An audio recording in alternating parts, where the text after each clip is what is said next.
இன்னைக்கு அவங்க பாத்தீங்கன்னா 5 கார்டு போட்டிருக்காங்க. கார்டு 5 கார்டு போட்டா ஒரு கார்டு ஃப்ரீயா ஒரு கார்டு ஃப்ரீயா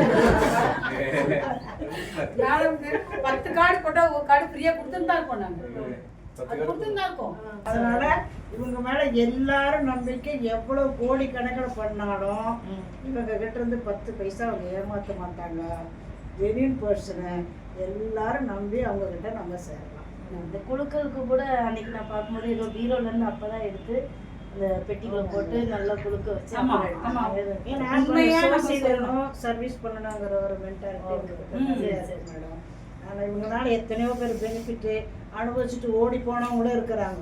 அவங்களை ஏமாத்திட்டு எத்தனை பேர் ஓடிட்டாங்க தெரியுங்களா? அவங்களுக்காக எவ்வளோ பண்ணாங்க.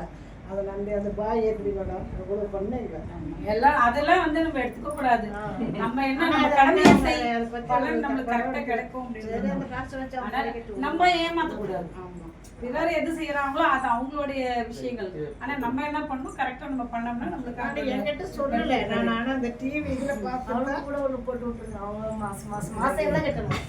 1000 ரூபாய் அது நான் அவங்க பேர்ல ஒன்று போட்டுருங்க கட்டணும். நெக்ஸ்ட் மேடம் அடுத்தது வந்து 1 கிராம் கோல்டு வந்து 2 நம்பருக்கு 1 கிராம் கோல்டு. 1 கிராம் கோல்டு வந்து இன்னைக்கு 10,000 ரூபாய் ஆயிடுச்சு. 1000 ரூபாய் கட்டணும் 10,000 ரூபாய் கிடைக்குது. 10 வட்டி மாதிரி இல்லையா? 2334 நம்பர் மாதிரி இருக்கு. 2334. நெக்ஸ்ட் வந்து 1856. ஓகேங்களா? அடுத்தபடியா வந்து பாத்தீங்கன்னா 30 கிராம் வெள்ளி நாணயம் 4 நபருக்கு. இப்போ 4 சீட்டு கொடுக்கணும் மேடம். 4